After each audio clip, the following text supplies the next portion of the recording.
우리가 오늘 펴놓은 하나님의 말씀의 본문을 보면 예수님은 하나님의 나라가 여자가 가루 서말 속에 넣어서 전부 부풀게 한 누룩과 같다고 이렇게 짤막하게 비유를 들어서 말씀을 하셨습니다. 누룩이라는 것은 원래 성경에 좀 좋지 않는 의미로 사용이 많이 되지요. 그렇다고 해서 또 전부 그런 것이 아니고 좋은 의미로도 사용이 되는 물질입니다. 예를 들면 6월절 제사를 지내는 제물에는 누룩을 쓰지 못하겠죠. 그러나 예물로 하나님 앞에 드리는 제사에는 누룩을 쓰게 했어요. 오늘 주님께서 말씀하신 이 비유에서는 이 누룩이라는 것은 좋은 의미로 하나님 나라의 순기능을 나타내는 특별한 물질로 주님께서 말씀을 하고 계신다는 것을 우리가 염두에 두실 필요가 있습니다. 유대나라는 우리가 잘 아는 바와 같이 밀을 주식으로 하는 나라입니다. 예수님은 아마 날마다 어머니 마리아가 조그마한 누룩 덩어리를 반죽한 밀가루에 집어넣어서 그것을 부풀려 가지고 향기롭고 부드럽고 맛있는 빵을 어떻게 만들어서 식탁에 올려놓는가를 날마다 보면서 익히 알고 계셨을 것입니다. 그런데 이렇게 너무 자연스럽게 알고 있는 내용을 하나님 나라를 설명하는 데 이제 이용을 하신 것이에요. 그러므로 이 하나님의 나라를 누룩과 같다고 하신 말씀 속에 담겨있는 뜻이 무엇일까? 우리가 좀 생각을 해볼 필요가 있어요. 저는 한 3가지로 나누어서 말씀을 드리고 싶습니다. 성령께서 우리 마음을 활짝 열어주셔서 말씀을 깨닫게 하시고 그 깨닫게 하시는 말씀이 우리를 다시 일으키는 능력이 되게 축복해 주시기를 바랍니다. 우선 먼저 하나님 나라라고 하는 말씀을 좀 생각해 봅시다. 하나님의 나라를 무엇으로 비유할꼬 하고 하나님 나라라는 말이 나오죠. 이 하나님 나라는 예수님이 직접 다스리는 나라를 가리킵니다. 이 나라는 우리가 예수님을 믿고 주님을 내 마음에 영접하자마자 내 마음에 임하게 되어 있습니다. 그래서 내가 주님을 믿습니다. 예수님 나의 구주가 되십니다. 하는 순간부터 예수님은 내 마음의 왕자의 자리를 잡으시고 드디어 나를 다스리시는 왕이 되십니다. 그리고 나는 그의 다스림을 받는 나라가 되는 거예요. 내 마음에 이 나라가 시작되고 이 마음에서 이 나라가 완성되어 가는 것입니다. 그리고 복음이 선포되는 곳마다 교회를 통해서 믿는 자를 통해서 하나님의 나라가 전 세계적으로 퍼져나가게 되어 있습니다. 복음이 선포되면 어두움의 권세가 무릎을 꿇습니다. 예수 그리스도의 이름을 전하는 곳마다 죄인들이 회개하고 돌아옵니다.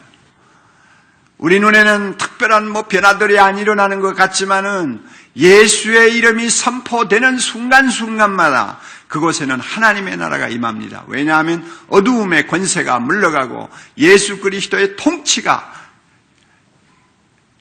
곳곳마다 미치는 역사가 우리 눈에 잘 보이지 않지만은 계속 일어나고 있기 때문입니다. 그래서 하나님의 나라는 지금도 교회를 통해서 세계로 확산되고 있습니다. 이 나라는 나중에 예수님이 재림하시게 될 때는 다시는 사망이 없고 애통하는 것이나 곡하는 것이나 아픈 것이 없는 영광스러운 모습으로 그 모습으로 우리 눈앞에 나타나게 될 것입니다. 그 날이 다가오고 있어요. 그때는 이 하나님의 나라가 완성되는 순간입니다. 우리는 이 완성된 하나님 나라를 고대하며 살고 있습니다. 주님이 오시는 그날이 되면은 하나님의 나라의 실체가 우리 눈앞에 나타날 텐데 그 실체가 얼마나 영광스러울까 아무도 표현 못합니다. 아무도 상상도 못합니다. 너무나 영광스럽기 때문에 우리는 그 날을 막연히 그래도 대단할 것을 알고 기다리고 고대하고 있는 것입니다. 이런 의미에서 하나님의 나라는 하나님이 주시는 최고의 선물입니다. 최상의 축복입니다. 영원하고 완전한 행복이요 생명입니다. 사랑하는 성도 여러분, 우리에게 이 나라가 있기에 우리는 이 세상에 마음을 주지 않습니다. 이 세상을 사랑하지 않습니다. 할렐루야. 우리는 이 나라가 있기에 이 세상을 살면서 이런저런 고난을 당하며 눈물을 흘리며 씨름을 하고 있지만은 절대로 낙심하지 아니하는 것입니다. 우리가 이 나라가 있기에 악한 세력과 싸우는 것을 우리는 피하지 않습니다. 우리는 이 나라가 있기에 주님의 영광과 주님의 크신 이름을 위하여 나의 것을 들여서 헌신하기를 기뻐하는 것입니다. 우리가 이 나라가 있기에 근심하는 자 같으나 항상 기뻐할 수 있고 어떤 상황에서도 하나님을 찬송하는 거룩한 백성의 모습을 보여줄 수가 있는 것입니다. 이 나라가 있기에 우리는 이 사람과 이 세상 사람과 어떻게 다른가를 보여줄 수가 있는 것입니다. 이 나라가 있기에 죽음을 이기고 영원한 하나님 나라를 향하는 아름다운 나그네 길을 걸어가는 것입니다. 믿습니까, 여러분?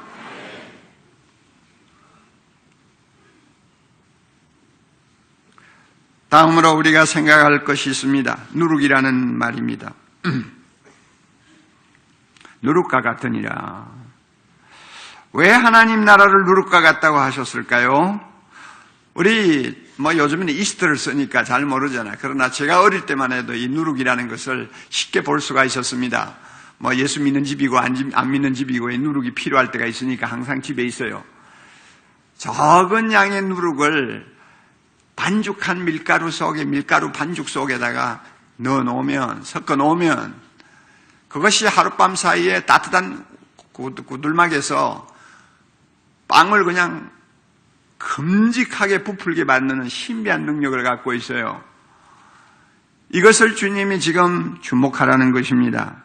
작은 양이지만은 반죽 덩어리에 들어가서 조금만 지나면 그것이 변화를 일으켜 부드럽고 향긋한 빵으로 바꾸어 놓는 신비한 능력. 이것이 바로 하나님의 나라와 일치한다는 것입니다. 하나님 나라가 그렇다는 것입니다. 적은 누룩과 같이 별 볼 일 없는 미미한 사람들, 약한 자, 작은 자들이 예수의 이름으로 의와 희락과 평화가 넘치는 하나님의 나라를 온 세상에 퍼뜨리게 된다는 것입니다. 하나님의 백성이 있는 곳마다 하나님의 나라가 계속 퍼져나간다는 것입니다. 이것을 주님께서 누룩을 가지고 주목하게 만드셨어요. 이사야 60장에 보면 22절 이사야가 이미 이 사실을 예언했습니다. 하나님 나라는 어떤 나라냐? 그 작은 자가, 이 말을 바꾸면 가장 작은 자가 천을 이루고 가장 약한 자가 강국을 이루게 되는 기적이 나타난다고 했습니다. 여호와 하나님께서 이 일을 속히 이루시리라고 했는데 벌써 하나님께서 이렇게 일하고 계시지 않아요. 누가복음 12장 32절에는 예수님이 직접 말씀하셨어요. 적은 무리여 무서워 말라. 적은 무리여 무서워 말라. 너희 아버지께서 그 나라를 너희에게 주시기를 기뻐하시느니라. 적은 무리여 무서워 말라. 하나님의 나라는 적은 무리에게 달려 있다는 것입니다. 세상적으로 요란하고 화려하고 유명한 사람들의 손에 달린 것이 아니라 누룩과 같이 적은 약한 자, 또 작은 자의 손에, 또 그 수가 얼마 되지 아니한 사람들의 손에 하나님의 나라가 달려 있다는 것을 지금 이 누룩을 가지고 주님께서 말씀하시는 것입니다. 이러한 하나님의 나라의 법칙을, 원칙을, 또 정신을 가장 확신하시고 실천하신 분은 예수님입니다. 여러분, 우리가 잘 아는 바와 같이 예수님은 3년 동안 12명의 제자를 훈련시키고 자기를 따르는 추종자가 되도록 만드셨어요. 온 세상을 구원하시려고 하는 그분의 비전에 비하면 너무나 초라한 숫자입니다. 숫자만 초라합니까? 제자들의 배경을 보세요. 대부분이 갈릴리 어부의 출신입니다. 무식한 사람들이요. 그리고 나머지는 그 배경과 경험이 다 각자 다릅니다. 전부 다 끌어모아봐야 무엇을 할 수 있을지 별로 감이 잡히지 아니하는 평범한 사람들입니다. 그럼에도 불구하고 3년 동안 그들을 위해서 예수님은 자신의 정력을 다 쏟았어요. 예수님이 십자가에 못 박히실 때 그들은 전부 다 도망갔습니다. 배신자들이 되었습니다마는 부활하시고 나서 주님은 그 패배자들을 다시 불러가지고 40일 동안 하나님 나라의 꿈을 나누었습니다. 그리고 주님이 그들을 격려하셨습니다. 지금은 너희가 아무것도 못하지만 나중에는 큰 일을 하리라. 지금 너희들이 성령의 충만함을 받게 되는 그날 내가 한 일을 너희도 할 뿐 아니라 더 큰 일도 너희가 할 수 있을 것이다. 제자들을 격려하시고 나중에는 세상 떠나시면서 온 천하 모든 족속을 예수의 제자로 만들라는 한마디 남기시고 손 털고 하늘나라로 가셨어요. 그 초라한 12명을 남겨놓고 주님은 하늘나라로 가셨습니다. 그만큼 믿었다는 것입니다. 이들이 세상을 바꾸어 놓을 수 있을 것이라고 믿었어요. 이들 때문에 하나님의 나라가 세상 구석구석까지 퍼져나갈 것을 예수님은 믿었어요. 그래서 예수님은 세상에 계실 때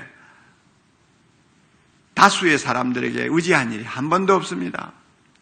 예수님은 세상에 계실 때 사내들은 공회원들과 같은 힘있고 세도 좋은 사람들에게 무엇을 기댄 일이 한 번도 없었습니다. 왜냐하면 12 제자와 같이 초라한 사람들, 약한 사람들, 작은 사람들을 통해서 하나님의 나라는 이루어질 것을 아셨기 때문입니다. 그러면 오늘날 누룩은 누굽니까? 예수님의 제자로 부름받은 우리 모두가 누룩입니다. 할렐루야. 누룩은 약하고 작고 가난한 자들을 지칭하는 말이라고 할 수 있습니다. 조그마한 양입니다. 저게 뭐 할까 싶을 정도로 별 볼 일 없이 보이는 것입니다.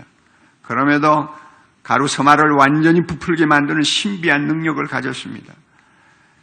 아마 우리 중에는 누룩된 우리가 작은 자요 약한 자라고 하니까 아마 자존심이 좀 상하시는 분들이 계실지 모르겠어요. 내가 이래도 세상적으로 알아주는 사람인데 내가 이만큼 성공하고 내가 이만큼 많은 것을 소유하고 사는 사람을 놓고 뭐 약한 자, 뭐 작은 자, 가난한 자 그거 좀 어울리지 않는다 하는 생각을 할지 모릅니다. 그러나 솔직하게 이야기합시다. 우리 한국 교회의 기독교 역사를 보십시오. 또한 뭐 그거보다도 더 멀리 2000년 전 기독교 역사를 보십시오. 누가 이 세상에 하나님 나라가 임하도록 하는 일에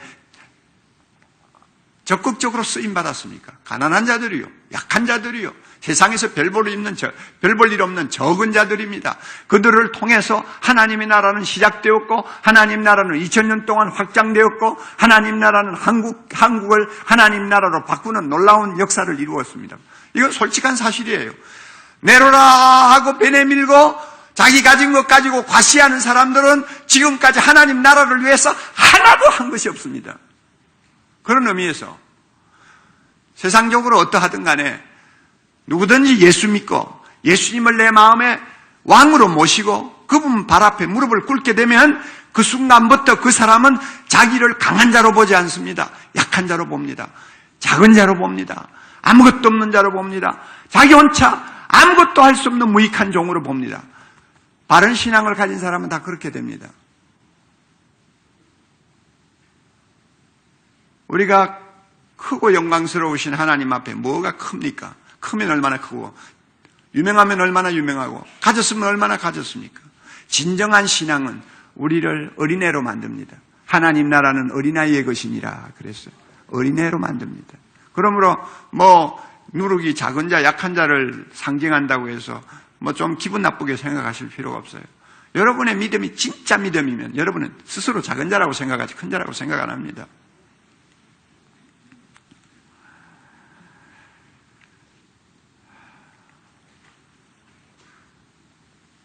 그래서 교회가 항상 관심을 갖는 대상이 누군지 압니까? 작은 자입니다. 약하게 보이는 자입니다. 두세 사람이 모인 자리입니다. 교회는 항상 여기에 주목을 합니다. 왜냐하면 거기에서 하나님 나라가 시작되고 하나님 나라가 팽창하고 왕성되는 기적이 일어나기 때문입니다. 교회는 그런 곳이에요. 저는 25년 동안 목회를 하면서 제자훈련에 심혈을 기울인 사람입니다. 제자훈련이 무엇입니까? 작은 자 하나를 주목하는 목회입니다. 제자훈련이 뭐예요? 누룩과 같은 소수의 사람들에게 모든 것을 거는 목회입니다. 겉으로 보기에는 작은 자 같고 약한 자 같고 가난한 자 같고 실패한 자 같이 보일지라도 예수님은 그들을 사로잡으셔서 천을 이루고 강국을 이루는 기적이 일어날 수 있다는 비전을 가지고 뛰는 것이 제자훈련 목회입니다.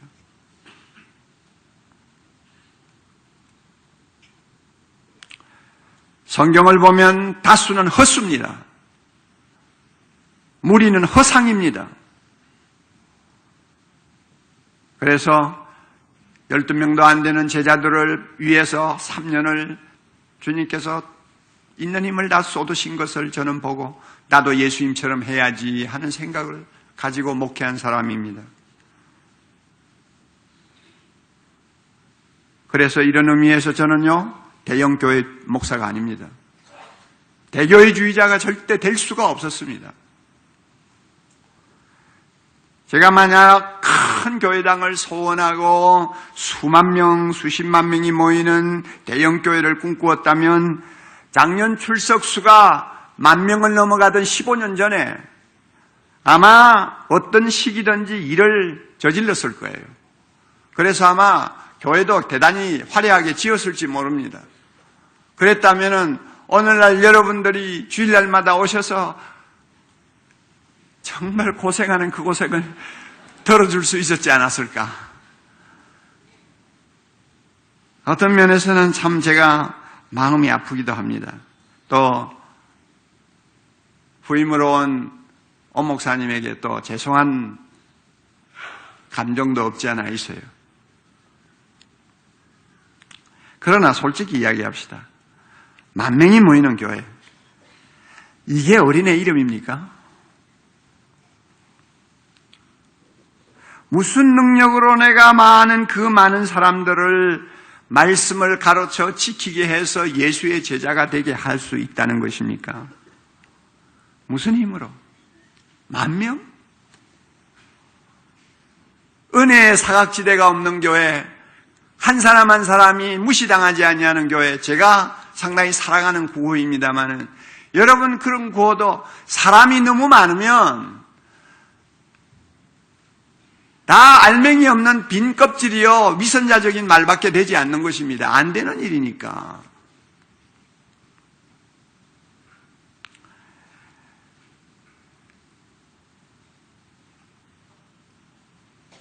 그러니 어떻게 몇만 명을 모으는 교회를 만들겠다 하는 생각을 하겠어요. 제자훈련하는 목사가 말이죠. 감당도 못하면서. 이런 의미에서 저는 대형교회주의자가 아니라 그 말입니다. 될 수도 없었고요. 그래서요, 교회가 너무 커지는 것을 제가 막기 위해서 작년 출석 10,000명이 넘어간 이후부터는 제가 의도적으로 2가지를 고집했습니다. 하나는 우리 교인들이 한 500-600명 모였을 때 지은 이 교회당을 그대로 유지하고 사용하는 것입니다. 장소가 불편하면 좀 안 올 거 아니에요. 그렇죠? 네. 그리고 또 하나 고집하는 것이 있었어요. 제자훈련을 집요하게 집중하는 것입니다. 제자훈련 그거 얼마나 부담스러운 것입니까? 제자훈련 제대로 받아가지고 영적으로 성숙하지 아니하면 사랑의 교회 안에서는 설 땅이 없어진다고 하는 교회 문화가 형성이 되어 있는 거예요. 이것을 끝까지 유지하는 것입니다. 이 일을 위해서 저는 모든 것을 포기했습니다. 밖에 나가서 감투 쓰는 것도 포기하고 이 일에 집중하기 위해서 돌아다니는 것도 포기하고 이 일에 집중하기 위해서 제가 좋아하는 것, 하고 싶은 것도 많이 절제했습니다. 오직 제자훈련. 그러므로 대형교회를 꿈꾸는 사람은 이 2가지는 장애물입니다. 큰 교회당을 지어야 대형교회가 되고 또 제자훈련 같은 골치 아픈 프로그램은 가급적이면 교회에서 교인들에게 부담을 주지 않도록 해야 교회가 자란다고 생각합니다. 그러나 저는 거꾸로 갔어요. 왜냐하면 교회가 너무 커지는 것을 원하지 않았기 때문입니다. 그럼에도 불구하고 교회는 계속 성장했습니다. 크는 아이를 크지 못하도록 위에서 누른다고 해서 애가 안 크는 거 아니잖아요. 예배실이 모자라가지고 사방을 이리 뛰고 저리 뛰면서 비디오실로 들어가서 예배 드리고 설교자 얼굴을 직접 보고 예배 드리는 사람은 거의 없고요. 그렇잖아요. 저도 또 몸이 약하니까 또 비디오로 또 설교를 많이 하고요. 그 다음에 어린 학생들이 장소 때문에 어려워하고 주차장이 없어서 시험당하고 이런 여러 가지 문제들이 있었음에도 불구하고 교회 성도들은 자꾸 오는 거예요. 막을 수가 없었어요. 우리 교회 성도들도 가슴이 뜨거워서 전도 열심히 해서 데리고 옵니다. 그 사람들 못 들어오게 문을 닫을 수도 없었어요. 그렇다고 교회가 크니까 이제 나누자 해가지고 무 자르듯이 교회를 나누어가지고 사방으로 또 널어놓을 수도 없었어요. 결국은 저의 의도와는 다르게 대형교회 목사가 되어버렸습니다. 그러나 하나님 앞에 저는 솔직하게 말씀드립니다. 저는 크고 화려한 교회당 수만 명, 수십만 명이 모이는 교회를 꿈꾼 일이 없습니다. 이 교회를 지을 때도 저는 교인들하고 티격태격했습니다. 저는 2000석 교회당 너무 크다. 좀 줄이자. 저는 그런 사람이었어요. 왜냐하면 2000석 만들어가지고 다 세 번 보면 6000명인데 내가 그 6000명을 어떻게 다 채웁니까? 알을 깝니까? 새끼를 낳습니까? 그래가지고 어떻게 성도들을 그리스도의 제자로 하나하나 다듬어 키웁니까? 어떻게 각 사람을 주목하는 목회를 할 수 있습니까? 내 능력이 있는데. 그래서 저는 대형교회 꿈을 꾼 일이 없습니다. 10,000명의 청중보다도 100명의 예수의 제자를 만드는 교회가 되기를 원했습니다. 이것이 하나님께서 사랑의 교회에 주신 특별한 비전이라고 저는 생각합니다. 그렇기 때문에 하나님이 오늘날까지 30년 동안 엄청난 일을 하셨어요. 전 세계적으로 한 사람을 예수의 제자로 만들어 하나님 나라가 누룩처럼 이 세상을 퍼뜨리게 하는 놀라운 기적을 이루자 하는 동력자들과 교회들이 점점 많아지고 있습니다. 사랑의 교회를 통해서 일어나는 운동입니다. 그러나 저는 두려움이 있습니다. 제가 잘했는지. 제가 만약에 주님 앞에 선다면 주님이 절 보고 잘했다고 칭찬하실지. 너 겉으로는 대형교회 아니, 다 대형교회 안 만든다 하고 손사래를 치면서도 속으로는 대형교회를 좋아해가지고 은근히 목회하고 왔지 않느냐 하고 물으신다면 내가 양심적으로 주여 그렇습니다. 솔직히 시인을 해야 되는데 시인도 못할 정도가 되면 이거 어떻게 하나? 저는 며칠 전에 너무 충격적인 소식을 들었어요. 여러분 시카고에 가면 윌로우 크릭 처치라고 하는 교회가 있습니다. 하도 유명해서요. 윌로우 크릭 교회라고 합니다. 하이벨스 목사님이 목회합니다. 그 교회는 지금 32년 가까이 된 역사를 갖고 있습니다. 교회 사이즈는 우리하고 비슷해요. 그런데 그 시카고의 부촌에다가 교회를 지었어요. 그리고 그 부촌에 있는 사람들이 하도 교회를 안 나오니까 집집마다 가가호 설문조사를 해가지고 왜 교회를 안 나오느냐고 설문조사를 했습니다. 그래서 무엇이 안 좋아서 안 나온다, 무엇이 마음에 안 들어서 안 나온다는 자료를 다 모아가지고 분석해서 그들이 좋아하지 않는 것은 교회에서 다 없애버렸어요.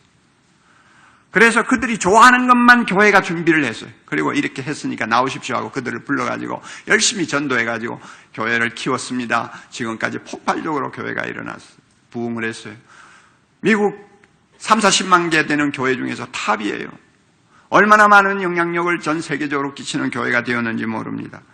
그런데 그 교회가 최근에 그 교회 부교육자인 허킨스와 콜리 파킨슨이라고 하는 두 목사가 쓴 책이 발간이 됐어요.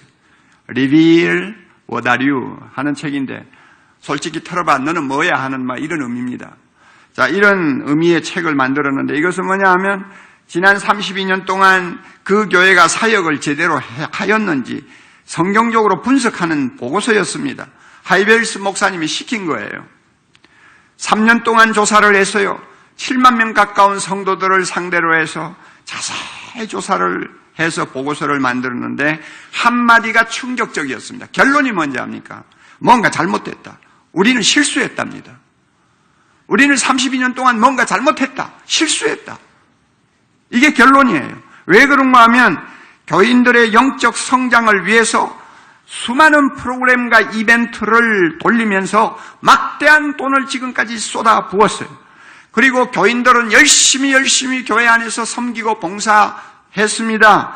그리고 교회는 폭발적으로 성장했고요. 그래서 4,000명이 들어가는 화려한 교회당을 쓰다가 그것이 모자라가지고 그 옆에다가 또 7,000명이 들어가는 큰 교회당까지 지었습니다. 얼마나 대단했는지 모릅니다. 그러나 왜 실패했다고 하느냐? 성도들 하나하나의 삶을 분석을 해보니까 그들이 예수 그리스도의 참된 제자로 살지를 않는다는 것이 드러난 것입니다. 다시 말하면 교회가 그들을 예수의 참된 제자로 만드는데 실패했다는 것입니다. 예수의 제자를 만드는데 실패했다면 목회가 실패했다는 거죠.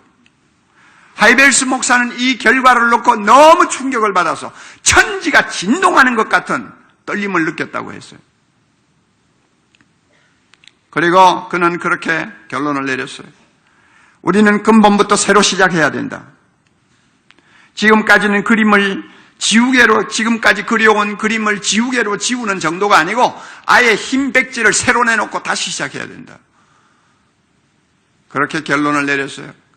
그 사실을 적나라하게 내놓은 것이 바로 이번에 출판된 책입니다. 제가 그 기사에 딸린 코멘터를 보면서 더 마음이 아팠어요. 이런 말이 딸려 있어요. 제자훈련에 목숨을 걸었다고 떠들고 다니지만 실상은 이벤트에 목숨 건 채 교회의 덩치를 키우고 문어발식 교회 확장을 하는 목사들은, 한국교회 목사들은 아마 이 말인 것 같아요. 윌로우 크릭의 이러한 자기 고백을 어떻게 받아들일까? 마치 제 가슴에 비수를 찌르는 것 같은 말이에요. 제가 제자 훈련한다고 지금까지 나팔 불고 야단친 목사 아닙니까? 수만 명의 목사들 앞에서 강의한 사람 아닙니까? 제자 훈련만이 목회의 본질이라고 가르치지 않았습니까? 작은 자, 약한 자 하나하나가 강국을 이루고 천을 이루는 하나님의 나라의 기적이 거기에 있다는 것을 보여주려고 노력한 사람 아닙니까? 그러나 제가 대형교회 목사가 됐어요. 주님이 저를 불러서 저의 옷을 벗긴다면 제가 주님 앞에 어떤 모습이 될까? 나는 하이벨스 목사처럼 우리 교회 사역을 밑바닥부터 근본적으로 다시 분석해가지고 잘못됐으면 천하 앞에 나는 잘못했다, 나는 실수했다고 고백할 수 있는 양심이 있을까? 우리 교회 성도들의 삶을 정말 조사해보면 지금까지 제자훈련 받는다고 야단들을 쳤는데 과연 예수님처럼 살고 있는 제자들이 몇 명이나 될까? 우리는 실패했다고 말 안 해도 될까? 잘하고 있다고 말해도 될까? 만감이 교차되는 생각이 저의 마음을 사로잡았어요.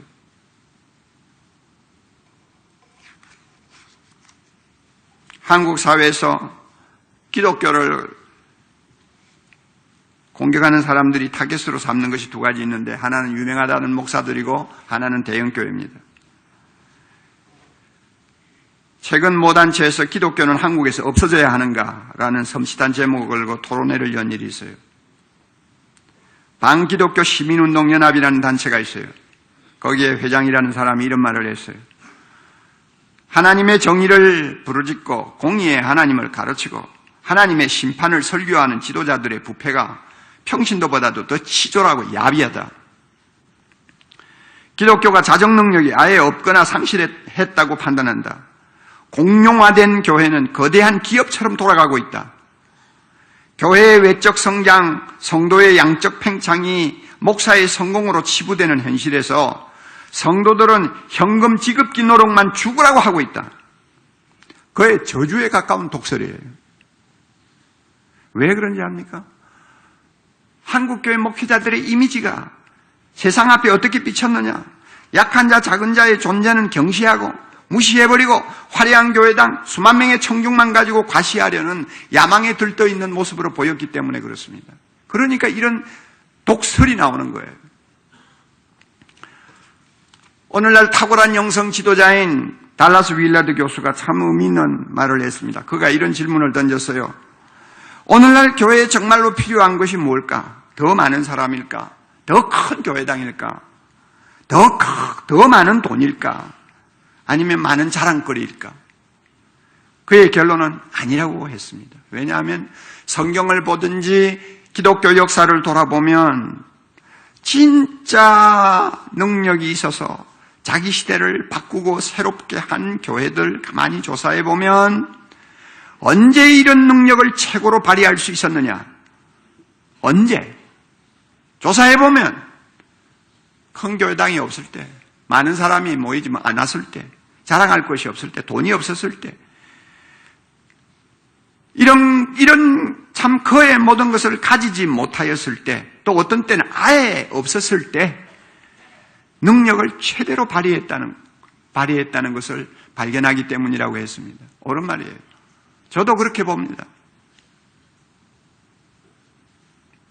그러면 달라스 교수는 다시 묻습니다.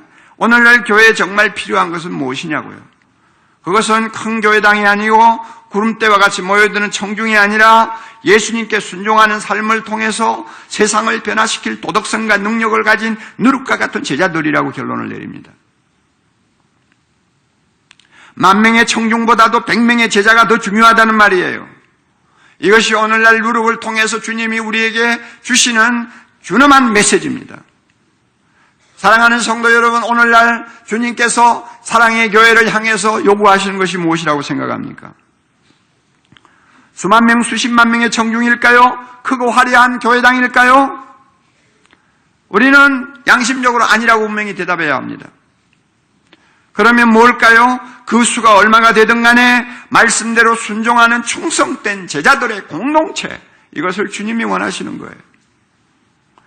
그래서 세상을 하나님 나라로 바꿀 수 있는 적은 누룩이 되라고 하는 것입니다.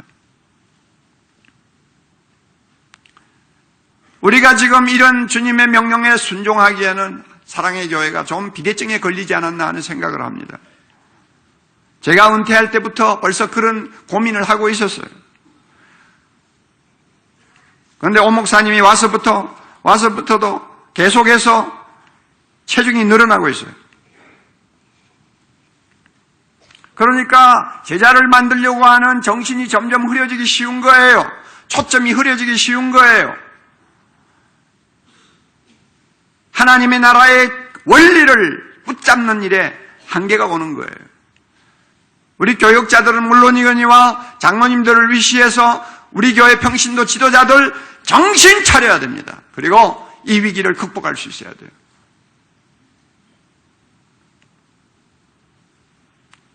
기억하십시오, 여러분. 예수님이 왜 십자가에 죽으셨습니까? 예수님이 왜 부활하셨습니까? 왜 예수님께서 하늘 우편 보좌에서 우리를 왜 기도하고 계십니까? 자기를 닮은 제자로서 세상을 하나님 나라로 바꾸어 놓으라고 주님이 그렇게 하신 거 아닙니까? 그래서 지금도 우리에게 성령을 주셨습니다. 말씀을 주셨습니다. 기도의 특권을 주셨습니다. 은혜를 때를 따라 주시고 계십니다. 뿐만 아니라 우리 모두에게 소명을 주셨어요. 그리고 교회를 주셨어요. 이 모든 것을 주께서 주신 이유는 우리가 누룩이 땅덩어리를 부풀게 하듯이 세상을 하나님 나라로 바꾸라고 주신 것입니다. 끝으로 전부라는 말을 주목합시다. 여자가 가루 서말 속에 넣어 전부 부풀게 한 누룩과 같다. 전부. 누룩은 반죽의 한 모퉁이만 부풀게 하지 않습니다. 가루 서말 전부를 부풀게 한다고 했어요. 서말의 양은 적은 양이 아닙니다. 이것은 하나님 나라가 온 세상 모든 영역에 세워질 크고 광대한 나라라는 것을 암시하고 있습니다. 사람도 구원받고 사회도 구원받고 자연도 구원받는 총체적인 구원을 하나님 나라가 이룬다는 것을 의미합니다. 그러므로 내 하나 구원받았다고 만족하면 안 돼요. 우리 가정 예수 믿고 복받았다고 해서 그것을 끝나면 안 돼요. 우리 교회 잘 된다고 하는 그것 가지고 할렐루야 하면 안 돼요. 하나님의 나라는 온 세상 딱 끝까지 전파되고 세워지고 주님이 영광을 받으셔야 됩니다.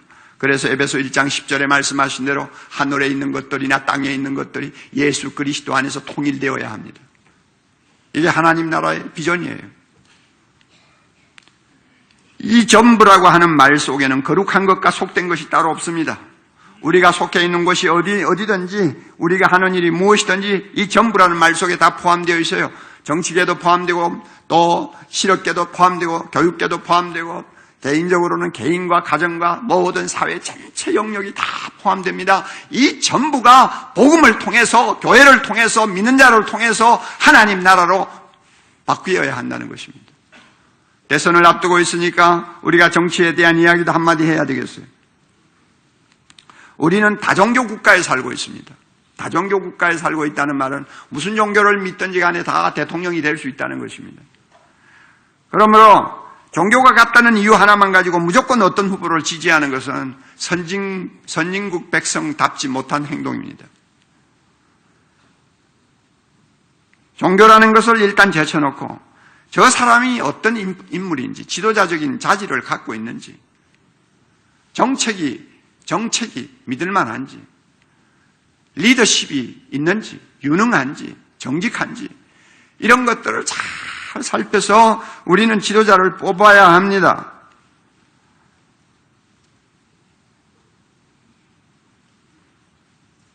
그런데 문제는 겉으로 봐가지고는 도대체 누가 더 나은지를 분별하기가 어렵다는 것입니다. 말만 들으면 그냥 모두가 최고의 지도자들인데 실상은 그렇지를 않다는 것입니다. 그리고 지금처럼 진실 공방이 뜨거워져서 누구 말이 옳은지 거짓인지 참말인지 혼돈을 일으킬 정도의 상황 속에서는 더욱이 사람을 고르기가 어렵습니다. 이럴 때 저는 원칙을 하나 갖고 있어요. 다 비슷비슷할 바에는 원칙이 하나 있다 그 말입니다. 하나님을 진정 두려워할 줄 아는 양심을 가진 사람이 누구냐? 대통령이 되려고 하기 전부터 골방에 은밀히 들어가서 전능하신 하나님, 거룩하신 하나님 앞에 무릎을 꿇고 눈물을 흘리며 간절히 기도할 줄 아는 하나님을 두려워하는 양심을 가진 사람이 누구냐? 그걸 저는 찾고 싶어요. 다 비슷비슷할 바에는 그렇게 하지 아니하는 사람보다는 하나님을 두려워하는 사람이 훨씬 믿음직한 사람이라고 저는 생각하는 것입니다. 이 전부라는 말 속에는 정치계만 포함되는 것이 아닙니다. 이 세상 모든 영역이 다 들어있어요. 그런데 우리들 대부분 저와 여러분 다요 대통령처럼 큰 일을 위해서 부름을 받은 사람은 별로 없습니다. 대부분이 먹고 살기 위해서 마음에 없는 일을 하느라고 하루를 보내는 사람들입니다. 우리가 하는 일이 다 신나는 거 아니잖아요. 다 유익하고 성취감을 주는 것이 아니잖아요. 많은 일이 지겨워요. 그렇다고 벗어버릴 수도 없잖아요. 싫으나 좁으나 날마다 해야 되지 않습니까? 그러나 여러분 알아두세요. 이런 일들이 중요합니다. 하나님의 나라는 이런 일을 위해서 한 생을 사는 약한 자, 작은 자, 평범한 자들을 통해서 역사가 일어나는 것이기 때문입니다. 믿으시기 바랍니다. 예수님의 제자로서 평범하고 눈에 띄지 않고 무시된 존재로서 사는 때는 초자연적인 하나님의 은혜가 필요하다는 기발한 말을 한 사람이 있습니다. 그래요, 우리는 평범하기 때문에 하나님의 은혜가 더 필요한 사람이에요. 내가 대통령이 되었다면은 가만히 있어도 일할 맛도 나고 사람들에게 그냥 여러 가지 면에서 존경과 또 신뢰를 받으니까 기대를 받으니까 뭐가 또 영차 할 수도 있겠지만 아무도 알아주지 아니하는 주부, 아무도 알아주지 아니하는 어떤 곳에서 빛도 없이 이름 없이 하루하루를 사는 사람들에게는 진짜 은혜가 필요한 것입니다. 그 은혜가 있어야 내가 예수의 제자로 살 수 있는 것입니다. 작은 자이기 때문에 은혜가 더 크게 필요한 것입니다. 약한 자이기 때문에, 자이기 때문에 은혜가 더 넘쳐야 하는 것입니다. 그래야만이 내가 있는 곳에서 누룩이 되죠. 내 모습이 하찮은데 은혜까지 없다든지 은혜가 작으면 어떻게 하루하루를 하나님의 영광을 위해서 살 수 있겠어요? 은혜를 받아야 돼요. 그래서 하나님께서는 사람의 신분 가리지 않고 은혜를 주신다고 약속했어요. 쉬지 말고 기도하라고 하잖아요. 주야로 말씀 묵상하라고 하잖아요. 은혜의 보좌 앞에 날마다 나오라고 하잖아요. 왜 그럽니까? 은혜 주겠다고. 너는 평범한 사람이니까. 너는 하찮은 사람이니까. 너는 작은 자니까. 은혜 없이는 안 돼. 은혜 없이는 하나님 나라를 위해서 누룩처럼 인생을 살 수가 없어. 은혜 받아야 돼요. 그래서 우리가 은혜 받으려고 하는 거 아닙니까? 그래서 은혜를 받으면 우리 안에 놀라운 하나님의 능력이 나타납니다. 누룩이 소리 없이 주변의 모든 밀가루를 반죽을 변화시키듯이 마음의 주님을 모시고 있는 사람들이 되면은 우리를 통해서 주변에 반응이 일어나게 되어 있습니다, 여러분. 예수님을 내 마음에 모시고 하나님 나라가 내 안에 있는데 나를 통해서 주변의 사람들에게 영향이 가지 않는다면 이상한 거죠. 왜 내가 끔찍한 고통을 당하면서도 감사하고 있는지 주변 사람들이 보면서 영향을 안 받아요? 왜 저렇게 어려운 일을 당하는데도 절망하지 않냐고 엎드려 무릎을 꿇고 주여 믿습니다 하고 말하는지 나를 보고 그 사람들이 영향을 안 받아요? 왜 원수와 같은 사람을 사랑하고 용서하는지를 보고 그들이 영향을 안 받습니까? 내가 말씀을 들고 가서 전하는 복음 앞에 그들이 변화되지 않겠어요? 내 하나가 있는 곳에 하나님의 나라가 임하는 것입니다. 할렐루야. 내가 만나는 사람에게 하나님의 나라가 점령되는 것입니다. 할렐루야. 나는 작아요. 나는 평범해요. 별거 없어요. 그러나 하나님은 나 같은 것을 사용하셔서 이 세상을 하나님 나라로 바꾸시기를 원합니다. 할렐루야. 그러므로 우리의 존재가 얼마나 중요한지 모릅니다. C.S. 루이스가 말한 것처럼 이런 의미에서 우리에게는 평범한 사람이 하나도 없는 것입니다. 우리는 절대 평범하지 않습니다. 약하다고 평범한 거 아니에요. 작다고 평범한 거 아니에요. 가난하다고 평범한 거 아니에요. 하나님은 우리를 대단한 존재로 보십니다. 우리의 모습은 영광스러운 모습입니다. 사랑하는 성도 여러분, 역사의 최후 승자는 하나님의 나라입니다. 이 우주에 하나님 나라만이 충만하게 될 것입니다. 그 나라를 다스릴 예수 그리스도가 영광중에 나타나시면 우리는 영원한 나라에서 영원토록 해와 같이 빛나는 하나님의 백성이 될 것입니다. 그 나라를 위해서 우리가 이 세상에 살면서 쓰임을 받는 작은 누룩이 된다는 거 얼마나 영광스러운 일입니까? 얼마나 감사할 일입니까? 할렐루야. 얼마나 감사할 일입니까? 자비로우신 하나님, 우리에게 하나님 나라를 주신 것 감사합니다. 우리 마음에 하나님 나라를 모시고 이 세상을 하나님 나라로 바꿀 수 있는 작은 누룩이 되게 해주신 것 감사합니다. 우리는 세상적으로 보아 약한 자고 작은 자입니다. 그러나 주님은 우리를 크게 보시고 하나님 나라를 맡기셨습니다. 사랑의 교회가 이 사역을 위해서 예수의 제자들을 만들어내는 하나님이여 참 놀라운 교회로 오늘까지 사용해 주셨습니다. 이제 우리 오 목사님과 우리 부교육자들, 우리 장로님들과 평신도 지도자들이 한마음이 되어서 이 교회가 가야 될 길이 어딘지, 주님이 원하시는 것이 무엇인지 깊이 깨달아 이 시대적인 사명을 감당하여 사랑의 교회 때문에 한국 교회가 갱신되게 하시고, 사랑의 교회 때문에 이 나라에 하나님의 영광이 임하는 것을, 사랑의 교회 때문에 온 세계 교회가 거룩한 제자들로 벌떼와 같이 가득해지는 날이 임할 수 있도록 축복해 주시옵소서. 주여 어서 오시옵소서. 주님의 나라가 하늘과 땅에 충만한 그날이 어서 올 수 있도록 주님이 재림하시고 우리를 거룩한 나라로 인도해서 영원토록 주를 찬양하게 하옵소서. 예수님 이름으로 기도하옵나이다.